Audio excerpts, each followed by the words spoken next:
otu ekenekwa m unu ụtụtụ ọma. Ụtụtụ ọma. Ana m ekene nwoke, ana m ekene nwaanyị, ana m asị nke onye chiri ya zere. Ana m asị ndụ mmiri ndụ azụ. Ana m ekwu okwu ọfọ, okwu amara, okwu ndụ, okwu agamniru, okwu akụ na ụba. Ana m asị ka chi anyị bụrụ anyị ụzọ, kpere anyị azụ, ka mmụọ anyị na-efenye anyị ogologo ndụ na-arụ isi ike, ka a gbochiere anyị ọnwụ erughị eru, gbochiere anyị ụbịam, gbochiere anyị aka nkọchasị, gbochiere anyị agakọta n'iru agaba azụ, gbochiere anyị ịka ụta, gbochiere anyị ọya, gbochiere anyị mpụ, gbochiere anyị aghụghọ, gbochiere anyị ihe ọbụla ga-egbochi ihe ọma nke ga-esi n'aka ha wee bịa ebe anyị nọ. Ana m asị ka anyị pụta ife, ka anyị dị ude. Ana m asị ka anyị dị ka echi, maka na echi adịghị agwụ agwụ. Otu anyị si kwuo ya ka ọ ga-esi wee dị n'isi anyị n'otu n'otu. Tata bụ Eke na Orie na Afọ na Nkwọ na Afịa na Anọ, ụbọchị na anọ ise. Afọ m bụ Nwaada Gbarọma Ụzọ Mmiri. Abụ m onye mgbasa ozi ọma ọdịnala Igbo. Ọkwa m onye isi nchụaja na Gbarọma Ọdịnala Spiritual Temple nke dị n'Enugu steeti.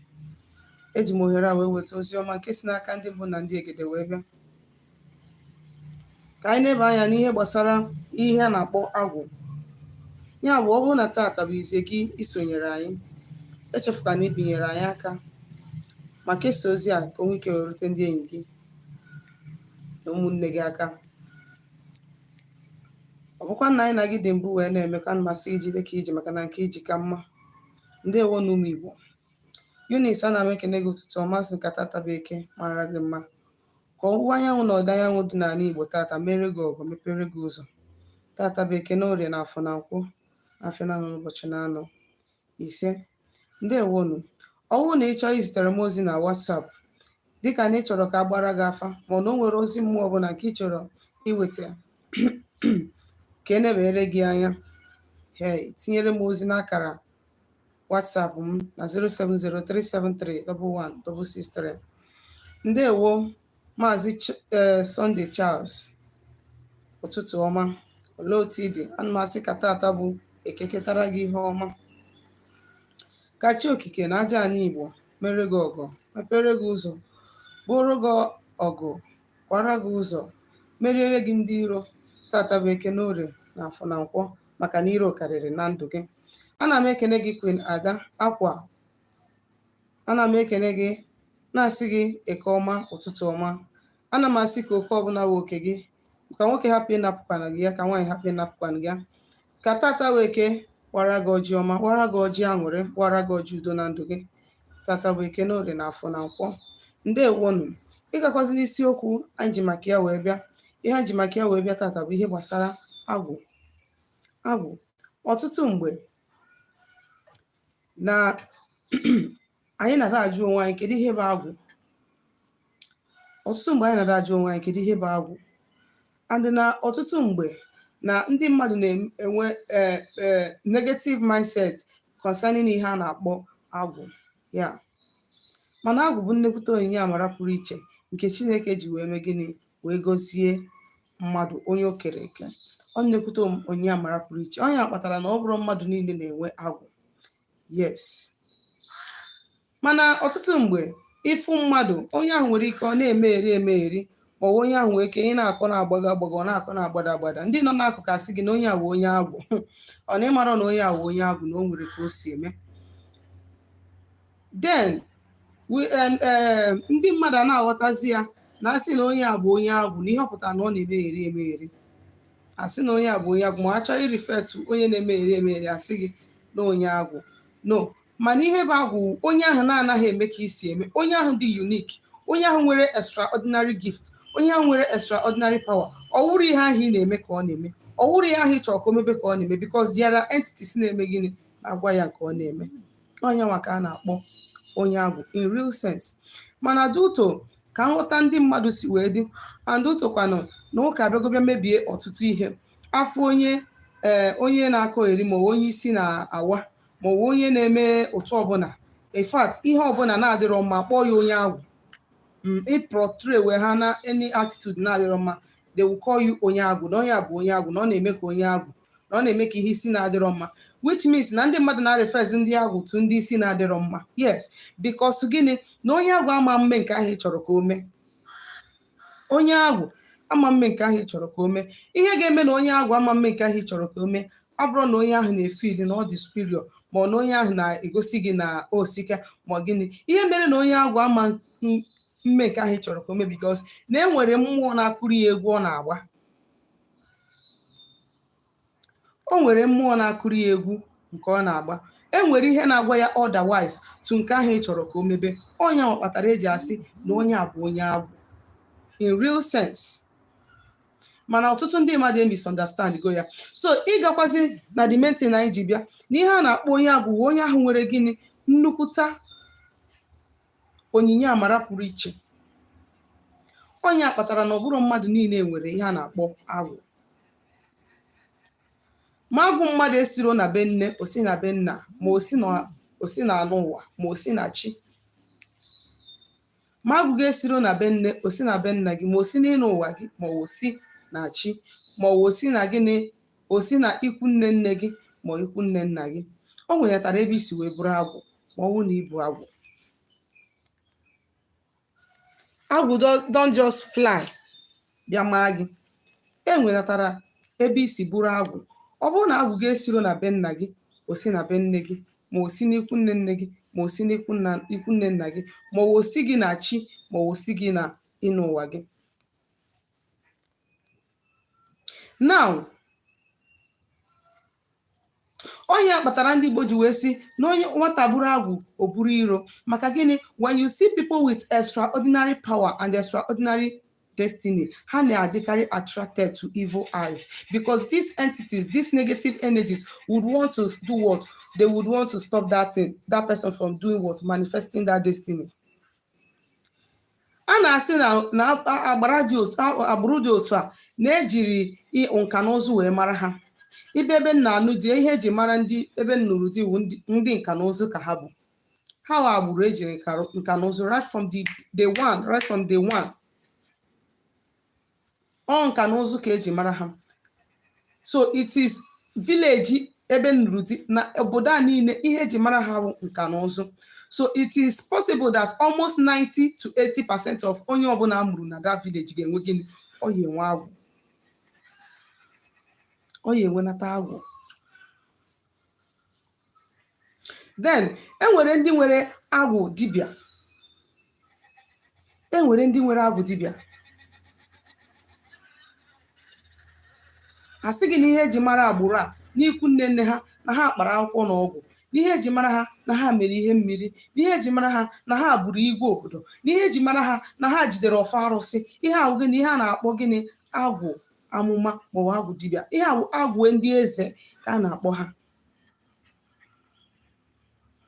Enwere ka asị gị na ihe eji mara ndị anụwa now, na ihe eji mara famili a now bụ gịnị? Na ha na-eme gịnị? Na ha na-azụta afịa ọfụma, na ha na-azụta afịa ọfụma. Na ihe eji mara famili a mgbe gboo na ha na-azụta afịa ọfụma. So ọ na-adịkarị hereditary, ma ọ bụ gịnị? Osi gị na chi, ma ọ bụ osi gị gịnị? N'ịnụ ụwa. Then enwere ndị eji igwu egwu wee mara. Enwere ndị iji igwu egwu wee mara. Asị gị na agbụrụ a na-agụ egwu ọfụma, na ha na-agụta ọnụ ha, na ha weni ha n'onu. Ha weni ha n'onu akpata oyi awụọ gị. Ọ ndị awụ ndị agbụrụ ejiri egwu wee mara. Ihe awụ gịnị? Extraordinary destiny. Because na ọwụ na ị na-anya mgbe ị na-eme gịnị? Mgbe a na-agụ egwu na-eme gịnị? Na-emetụta gị. Ifo that na your mood, your body will change, your spirit will change because of gịnị? Ihe ị na-anụ na data egwu ma gịnị? Sound of data egwu. Onye kpatara, that is to tell you that there is spirit in charge of that gịnị? Egwu ahụ a na-agụ agụ. Onye bụ ihe a na-akpọ agwụ. So asị gị na ị nwere agwụ, ọ dị mkpa ka ịchọpụta ụdịka agwụ ị nwere. If it is possible, jụkwa ghọta ebe agwụ ahụ si wee sobe gị. ọnwụ na ọ dị possible ghọta ebe agwụ ahụ si wee sobe gị, maka na ọnwụ na ịghọta ebe agwụ gị si wee bịa, ọnwụ na ịchụwarụ mmụọ dị n'ebe ahụ aja ọfụma ọfụma, ị mara na to succeed is very easy for you. ọ bụrụ na agwụ gị sitara n'ikwu nne gị, ị mara na 70% of your ritual and your sacrifice should go to your maternal side, because that is where your destiny comes from. ọ bụrụ na asị gị na agwụ gị sitara na be nna gị, ị mara na ebe ahụ ndị ahụ ndị nyere gị onyinye amara iji wee bịa ụwa, ndị ahụ ndị nyere gị akara iji bịa ụwa. asị gị na o si ikwu nne nna gị ma na o si ikwu nne nne gị, asị gị na o si n'ịnụ ụwa gị, asị gị na o si n'ihe ichi gị, ị mara na ebe ahụ ka ị ga-eme gịnị, ị ya concentrate more even after making all your general settlements and rituals. ị mara gịnị na from time to time ị ga na-eme gịnị, ị ga na-echetakwa ndị ahụ na-emere ha ihe, because nọ ndị ahụ na-akụrụ gị egwu ị na-agba. now agwụ na-eme gịnị, ọ na-aghasarụ mmadụ ihe. agwụ na-aghasarụ mmadụ ihe ma ọ bụrụ na ime gịnị, if you fail to summon them, bring them together, make appeasement to them. mgbe ahụ ibido gịnị, ibido megheriwe, ibido gịnị, ibido misbehave wa. and once you start misbehaving, people ga-asị onye a bụ onye agwụ, ọ na-eme ka onye agwụ, because of the attitude you are displaying at that time. People will see you as onye na-emegharị emegharị. People will no longer see you as a normal person, or they will no longer see that greatness in you. Mara na ọwụ na ị nwere agwụ, ị na-enwe iro. It is natural. If you have been wondering why people hate you for no reason, check ma ị nwere agwụ. If you be wondering why is it that imechara mmadụ ihe ọma, they will tend to pay you back with evil, check if you have agwụ. maka na ndị Igbo na-atụ ilu okwu dị ya not foolish. ọ dị na mbụ wee dị nọ ilu okwu ndị Igbo na-ekwu na ha si na ọ na-abụ nwata buru agwụ buru iro. ọkwa na ebe ijiji fụrụ nsị ka ọ na-eje, ebe nkịta fụrụ nsị ka ọ na-eje, ebe awụsa shuga ka antị na-aga. There is something about you that is attracting that enmity, hatred, jealousy towards you. Probably ọwụrụ na iwe ajọ mmadụ, but because of that power in you and the negative spirit in those people that are trying to hate on you, they are trying to bring you down in order to stop that destiny from doing what? Manifesting. Iwe ọcha ndị nwere agwụ, dozie agwụ ha. Iwe ọcha ndị nwere agwụ dozigoro agwụ ha. You see that before their age mates start making it, they have seen money. Have you not noticed it? Tony Tutoma, Keki Mary, thanks for having you. Yeah, I'm back now. When you look at people that have agwụ, mere gịnị meziri agwụ ha, chọpụtara ihe ha bụ, ma ọ chọpụtara ihe na-eme na ndụ ha, dozie agwụ ha n'oge. You see that before agwụ so na aweli iji bi ụwa. Ọwụ na ị nwere agwụ iwe na-eje na-agwọ ọgwụ ka ị wee nweta ego. Ọ bụrụ na ị nwere agwụ iwe na-eje na-agwọ ọgwụ ka ụzọ gị mepe, you are deceiving yourself and you are complicating things for yourself the more. Agwụ so na awele iji bi ụwa. Ọ bụrụ na ị watch ya, a lot of people megoro ihe dị na agwụ ha. Gbawa mbọ, kpere ekpere, ọ bụrụ ime ihe dị na agwụ, you sit down and fold your arms. Don't say that I said so. There is no sacrifice, there is no ritual that you will do in this life without working hard that will yield positive result. Onye akpatara mgbe mbụ ha na-eme fim ndị ọgwụ ego na Nollywood, you will see that na ha na-abụ ha mee ya, asị gị na ego a na-ezoro ha na ha chọọ one secret mgbe achọ one secret room ego a na-ezo na-awụsị a na-eme invoke the spirit or the oracle ha mere ha ego a na-ezo. No, but in watch akịta ifu na ndị Nollywood they change go pattern, because what they have discovered the truth that even if you ime ọgwụ ego, you must have one business ebe o si eme gị na awụrụ gị ego ahụ. Ihe nwenata business ebe that ihe ahụ mere si eme gịnị apọmpụrụ gị ego. That means that there is no, even ije eme ọgwụ ego, there is no, anya kpatara ndị na-eme yahoo na-eme okite, amecha okite, yes, ha na-eche ụra abalị na-apị phone. because that is their channel to do or to activate that wealth, that riches. Ha megoro gịnị? Ha ji ọbara mmadụ wee mee gịnị? Wee chụọ aja ya. Even as onye ọgwụ ego. Ọwụsịa gị nwa onye na-egbu ọkụkọ. So the reality we must know, and we must face the reality. So don't say na imere agwụ ma na imere ihe mmiri, you go and sit down. Don't say na akpọrọ gị okwu dibịa, n'ibidogo ọrụ dibịa gị, n'ịkpọkụchago mmụọ mee nke ame, you go and sit down. You still need to work hard in order to make that thing to manifest physically. So ọ bụrụ na ire anya ifu that imirikiti ndị mere agwụ ha mere gịnị na ihe na things are flowing well with them. You understand? Ọ bụrụ mmadụ niile nwere agwụ. Ọ bụrụ mmadụ niile nwere agwụ. And I want to tell you that it's not everybody that is created to be rich. It is not everybody. Forget na o nwere ndị dibịa ma ọwụ ndị pastor ị ga-ejekwuru si ha enwere m the mantle of greatness. Onye ha sị gị iwu a great person. Ị na-akụwa isi na-achụ aja na-eme nka. Some people are just meant to be comfortable, while some people are meant to be extraordinary rich. ABS amakarị ya, easiest way to know if you are destined to be great. Ọwụ na ị nwere agwụ. Ọwụ na ị nwere agwụ, it is an extraordinary destiny. Ọwụ na ị nwere agwụ, you know that you are destined to be great. It is very simple. All the very simple to find out. Ọbụ na ị nwere agwụ, just understand that you are destined to be great. And ọbụ na ị nwere agwụ and you have failed to do what? To bring them together. Just know that that same agwụ, that's your destiny. As long as na imero ka mmụọ mere gịnị ga-achịkọta akara aka ga ha ọnụ mee gịnị bupụta gị outside. If you have not bring them together and make sacrifice to them, giving them their own space, it matters that they will still go before you and do what? And scatter everything you have planned. Because they are the ones that are supposed to do what? To open that way for you.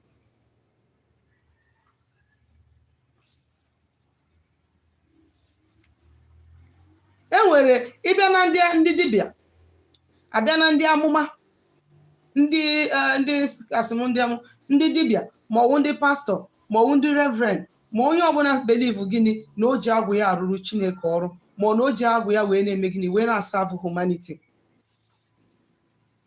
Because when you are serving humanity, you are working for God. When you are working against humanity, you are working against God. Chukwu okike abịama, which all of us refers to as God. Mgbe ọbụla anyị kwuru God, we all know what we are talking about. You understand? In real sense. You understand? So, ọ bụrụ na ị nwere agwụ dibịa ma n'ime gịnị ị na work against humanity, then you are working against the Almighty. You are working against the Almighty. Ọ bụrụ na ị nwere agwụ dibịa ma ọ agwụ ị na-eme nke gị na pastor, ma ị na-eme nke gị na father, ma ị na-eme nke gị na sister, ma ị na-eme nke gị otu ọwụ na isi ghọta ya, ị na-emegide mmadụ ibe gị, ị na-akụ nshi na-enye ndị mmadụ, ị na-ekechisi akara aka ndị mmadụ, you are working against humanity. Ị na-agba ndị mmadụ ụchụ, you are working against humanity. Ị na-anapụ ndị mmadụ akara aka ha, you are working against humanity. Ị na-etinye ndị mmadụ na evil coven, you are working against humanity. You are no more working with you are not more working for humanity, and for that reason you are working against God Almighty. Abịa na ndị nwere ọkpụ oku, enwere ike eji ebu amụma. Ihe awa agwụ. Enwere ike eji ebu amụma. Ihe aba agwụ. Enwere ike eji akụzi nkuzi. Ihe aba agwụ. Like you see what I am doing now. Ihe awụ nkuzi ka nnem. Ihe aba agwụ. Onyinye ikuzi. Because what you don't know, you cannot teach it. Ihe aba agwụ. It's not everybody that can teach. Ị nwere ike eji akụzi nkuzi. Because you know that you now have crowd. People are listening to you. Because you know that a lot of people are listening to you. You now decide to be teaching nonsense, teaching people bad thing instead of the right thing. It matters that you are not working against humanity and you are working against God. ị nwere ike eji ebu amụma ibugide amụma ahụ bugide amụma ahụ, all of a sudden something came over you. Instead of you to do what? Ị na-ebu amụma ahụ buo nke ịfụrụ, you decide to be giving rubbish message, rubbish prophecy. Ka asị na onye a na-ebukwa, you are not sure of it. My brother, my sister, you are working against that power in where, and as you are doing it, they are going down. And you are working against humanity, you are working against God Almighty. Because the purpose which God brought you out as a seer, as a healer, as a teacher, as a prophet, you understand, is for you to serve him through serving humanity. So you have power, you have whatsoever gift. You must use it accordingly to serve humanity in order to get to be attracted to God Almighty.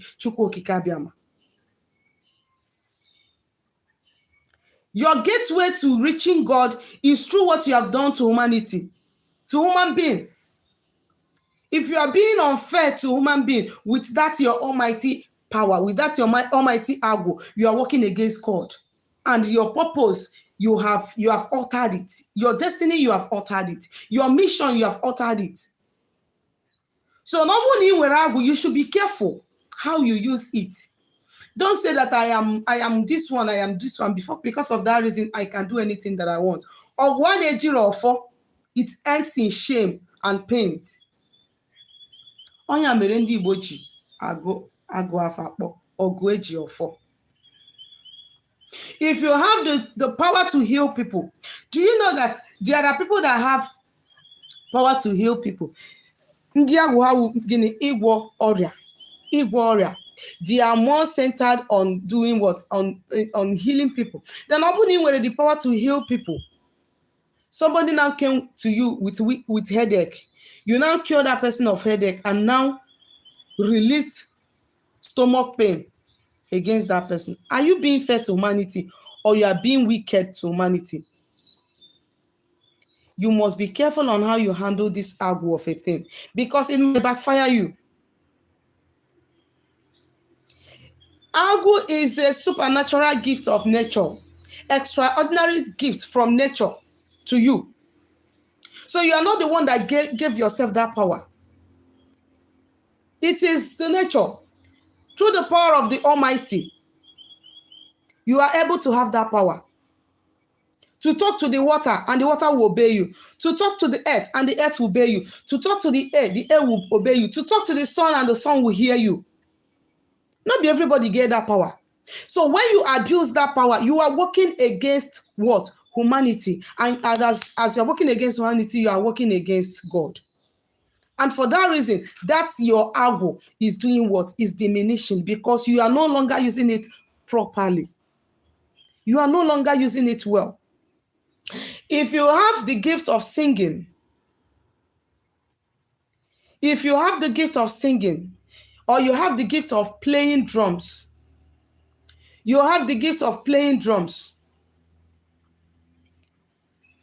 all these things are under Agwu.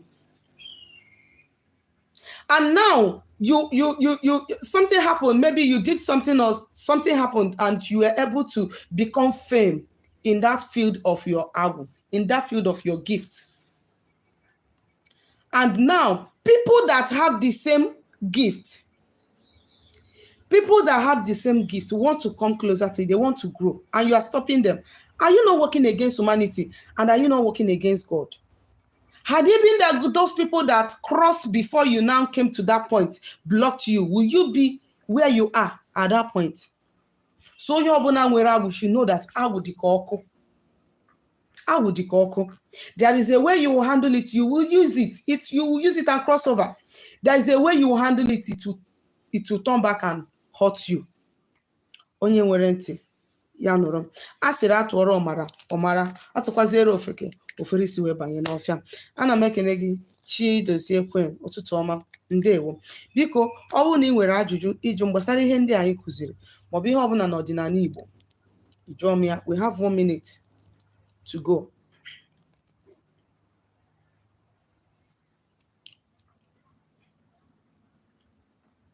If you have any question, you drop it now. Let's go.